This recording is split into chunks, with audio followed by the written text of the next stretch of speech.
So this presentation, it focuses on some of the work I did in my PhD and how that has all led to some of the work that I'm going to dive into now.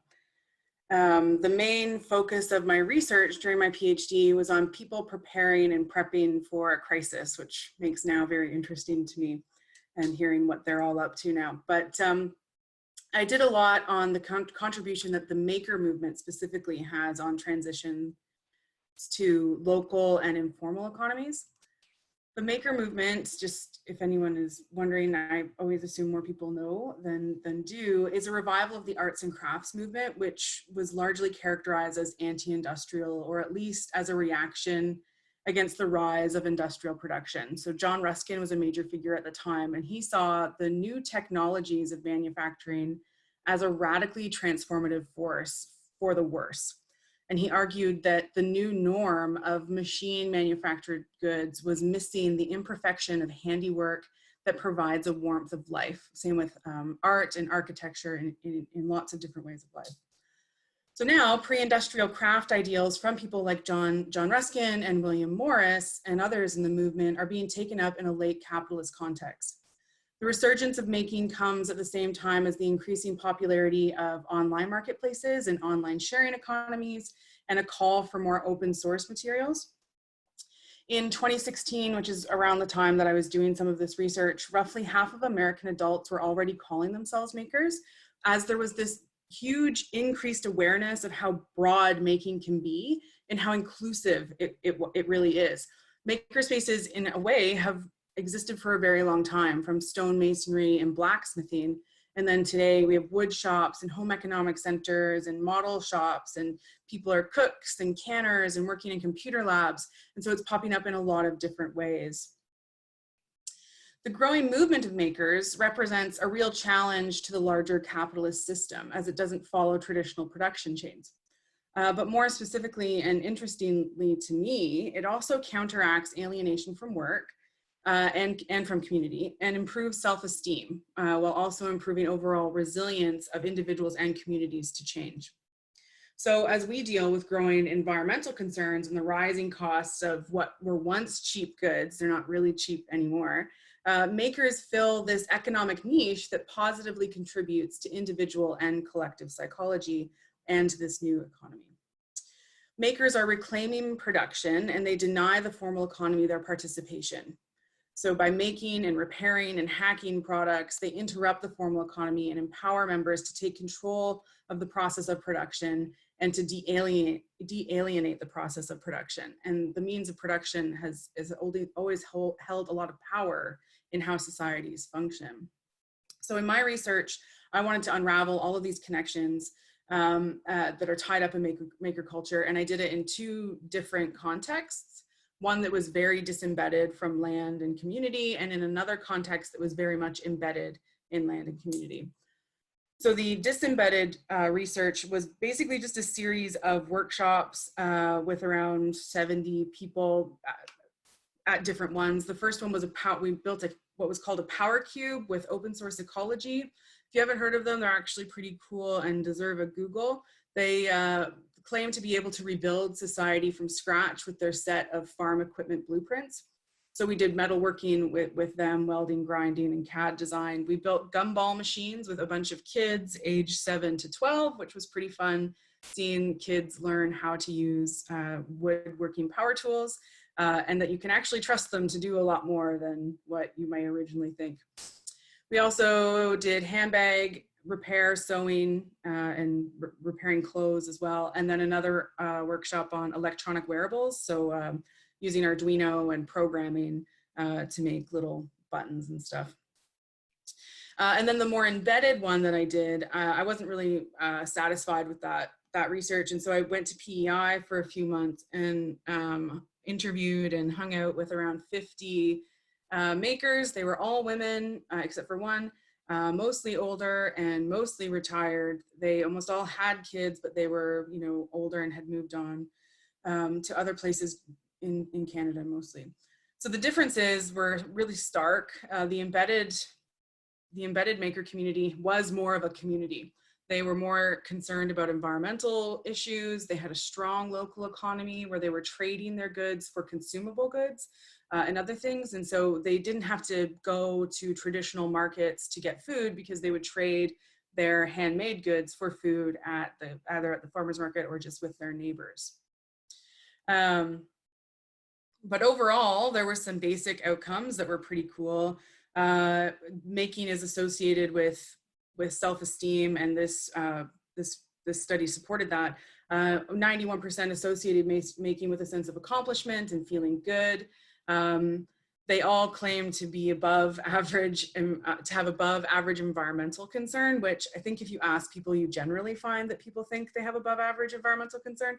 So we tried to jab at that a little, and we did find they were using more recycled goods, they were repairing, they were reusing, which shouldn't really be a surprise. And so there were some things that suggest they were maybe more environmentally friendly than others. And then the other is that making has a positive contribution to economies.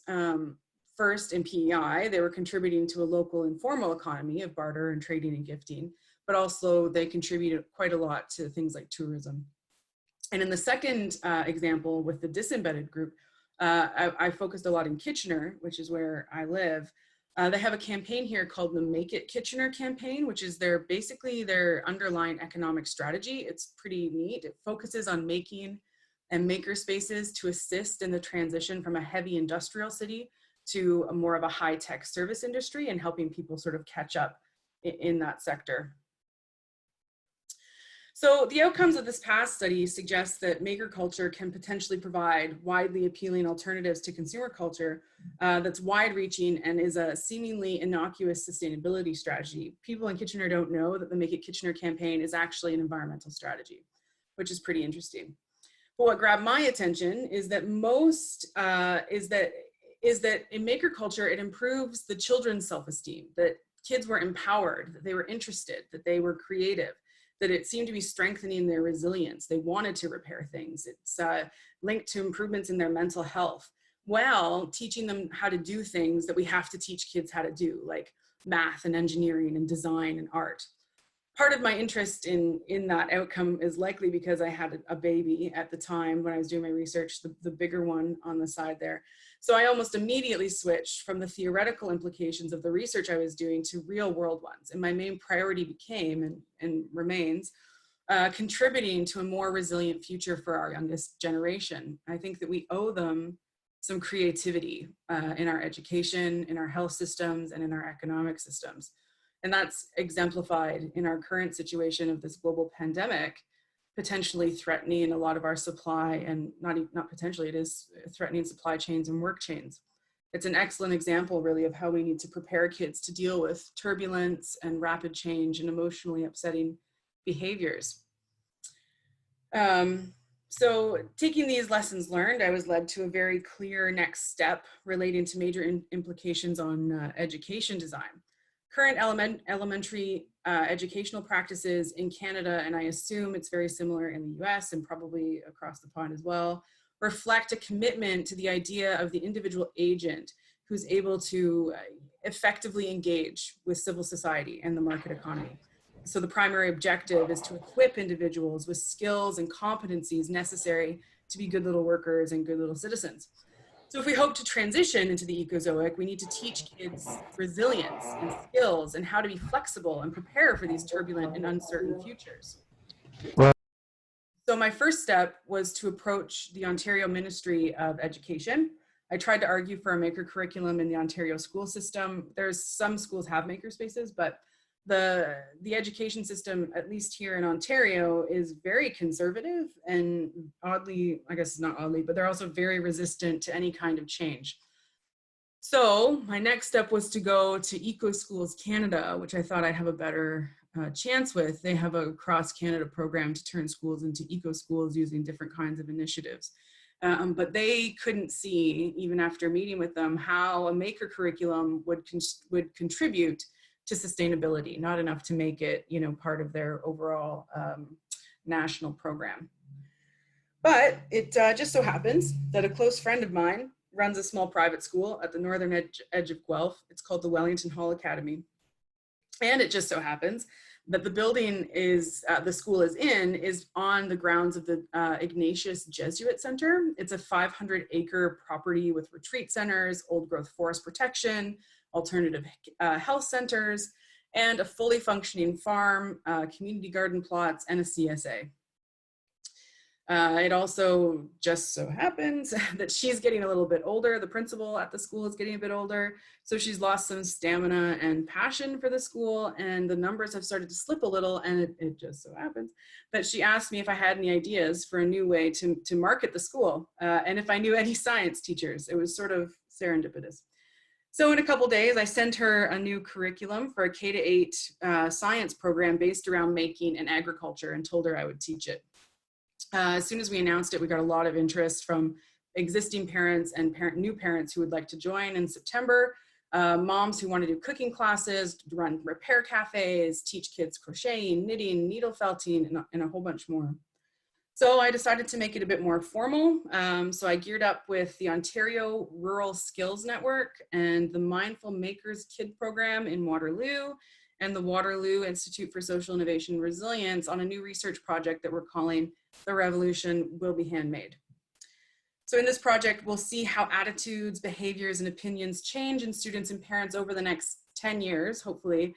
Hopefully. The school has a lot of unique learners that have a difficult time in traditional settings or who are academically gifted. So it'll be interesting to see the kinds of outcomes among a wide array of kids. The curriculum itself is guided by agricultural timelines, planting, growing, picking, canning, cooking, and it incorporates a lot of hands-on long-term maker projects, not something that you finish that day, but that you finish over a long set of time, like garden beds and building sheds and that sort of thing. It's done through a science class by twice a week per grade, 50% outside at least, and then the other 50% is focused on plant biology, natural cycles, learning about planting, and some environmental focused topics, such as like renewable energy. It meets all of the Ontario elementary curriculum standards. Their kids don't really have to learn a lot of science up till grade 8, so it wasn't hard to hit all the boxes.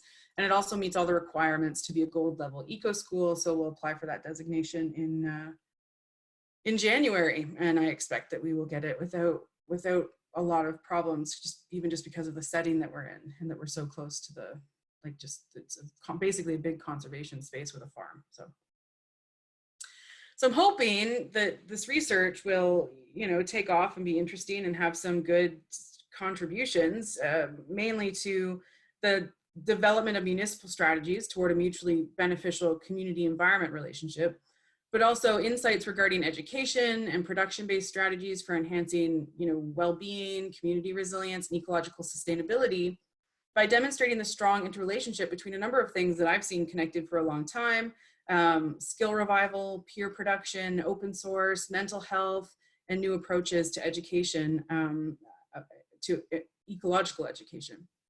And then finally, sort of the academic side, which maybe I'll dive into a bit, but I think I'll be busy, but debates around different approaches to environmental policy, right? So a lot of the literature that I've engaged with recently has questioned these trade-offs between environmentalism and improved livelihoods. But I'm hoping this project will result in a series of ideas and tools for communities that both improve the lives of citizens while enhancing environmental strategies. So it's both sides of that coin. Oops.